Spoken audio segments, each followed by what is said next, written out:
I have developed somewhat of a unique taste for narrative storytelling, even in a visually focused medium such as comic books and manga. To value storytelling more than the illustrative ideas which convey these specific narratives stems from the fact that I always tend to think words are even more special than they really are. Just as to a painter, the brush holds the key to a world undiscovered, to a writer, the pen holds the truth to questions that are yet to have been answered. If narrative storytelling was all there was to one's enjoyment of a particular work of art, then there'd be no need for visual storytelling, as all expression will be limited to words on paper, instead of the myriad of ways that there is to create art. The most basic appeal of art is in its lack of limitations when it comes to the varied expressions of the human condition. It's not what has been said, but what meaning there is to draw from that particular expression.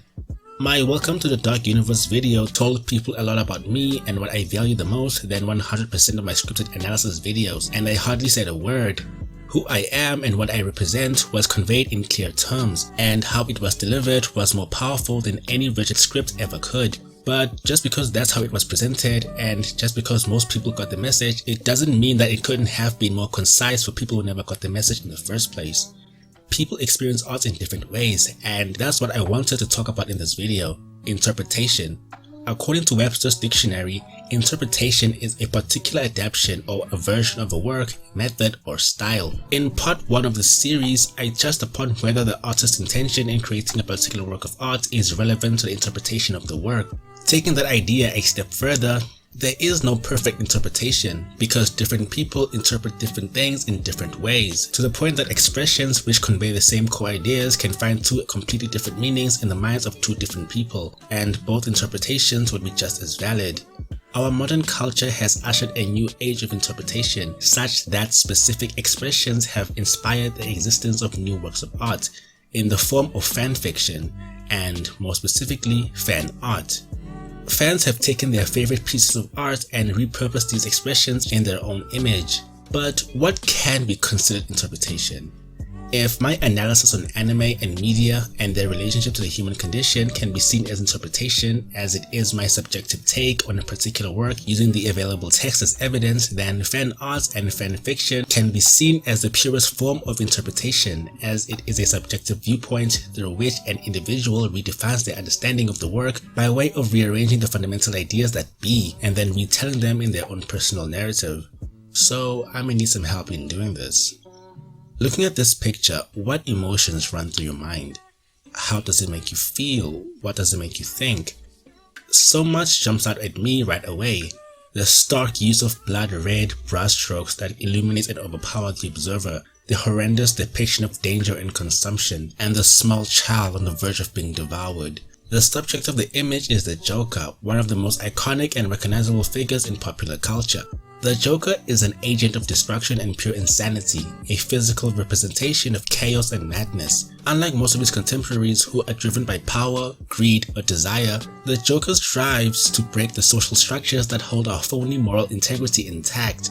The terror he spreads is ideological, and he appeals to the part of you that wants to break the rules, the part that sees the cracks in their moral code. The Joker likes to see how far before the cracks begin to break. Because people are only as good as the world allows them to be, the Joker introduces anarchy to see how far humanity will bend before it tears itself apart in madness.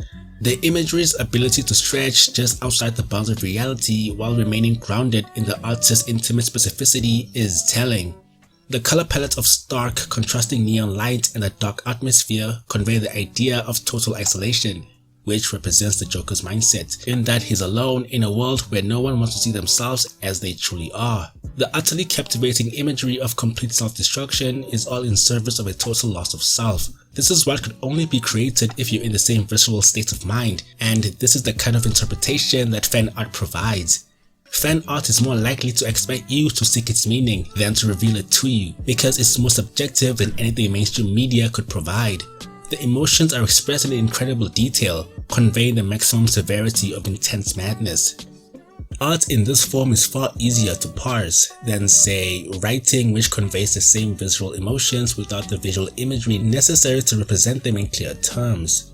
I've never been particularly skilled at illustration to the degree that I can be able to recreate the images in my mind. To be able to convey your feelings for a certain film, show or anime by redefining its specific aesthetic and then repurposing the points in your own image is an incredible feat, and has the advantage of making your feelings and emotions as clear as they can possibly be. The core appeal of fan art is the artist's specific rendition of their understanding of particular elements within their favorite work of art in a way that words could not begin to describe.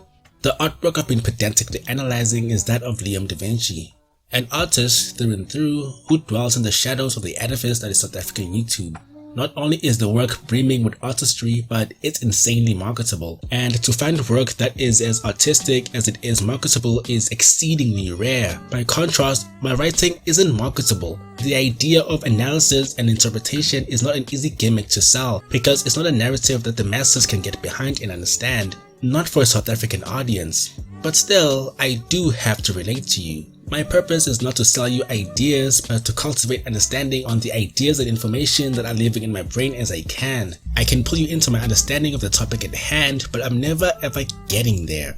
No analysis can perfectly put you in the mind of the critic, because interpretation and emotional resonance could never be perfectly translated into words, but images can. Images can tell you a lot about what a creator feels about the work more than words can, even though words are my sole expertise. This is why I think fan art is the most perfect form of interpretation, because what's rendered on a canvas communicates what it is that the artist is trying to convey and honest feelings about the work in question. Even though art is about cultivating connections through shared experiences and understanding, no art will pander to your interest. We look to art not because we desire a place that will speak to the hearts of the masses, but for a voice that will speak to you. And nothing captures a work's ability to speak to the heart of the individual than a piece of fan art laden with the visceral emotions that the artist has inside. I'm not sure that this video will mean much to an audience outside the fraction of population that I've chosen to represent. And if you've made it this far into the video, it means that you, like myself, spend way too much time consuming media and trying to bridge the connection between what art conveys and what you can take away from it. In my video about Demon Slayer, I spoke about the anatomy of storytelling and how every aspect of the narrative is a living body which comes together and forms a complete whole. But in talking about the artwork and the action that passes through each aspect of the screen to evoke a sense of kinetic insanity, I may have undersold it. Its ability to connect with visceral emotions through music and pictures was the biggest pull of the anime, which cemented its popularity in the eyes of the public. Tanjiro's water-breathing technique is all composed of hand-drawn elements. For a modern TV anime featuring high-intensity action sequences, there is very little 3D CG in the final composite, as almost all of the water elements are done by hand. For the staff at Ufotable, it wasn't about advancing new technology, but about evolving technique to create the best version of the source material as they can.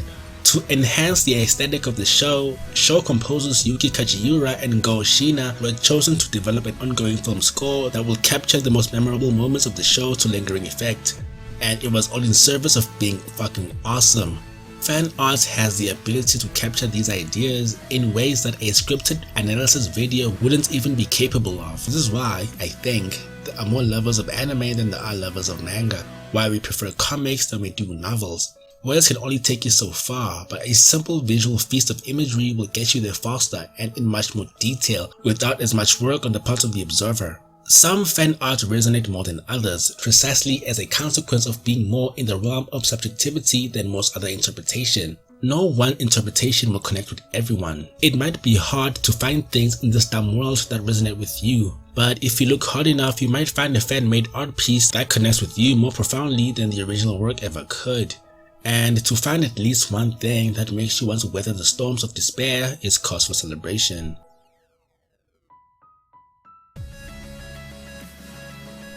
Are you pining for the kind of content you haven't seen before? Analytical review and discussions about comics, movies and anime? Well, fear not, as I have more of that coming in the future. I'd like to send a shout out and a thank you to artist Da Vinci for contributing to this video and for supporting the channel when you did. Follow him on Instagram and subscribe to his YouTube channel. I'll leave the links in the description.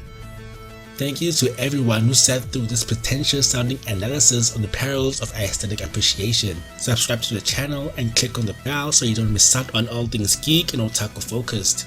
Thanks again for watching, and I'll see you in the next one.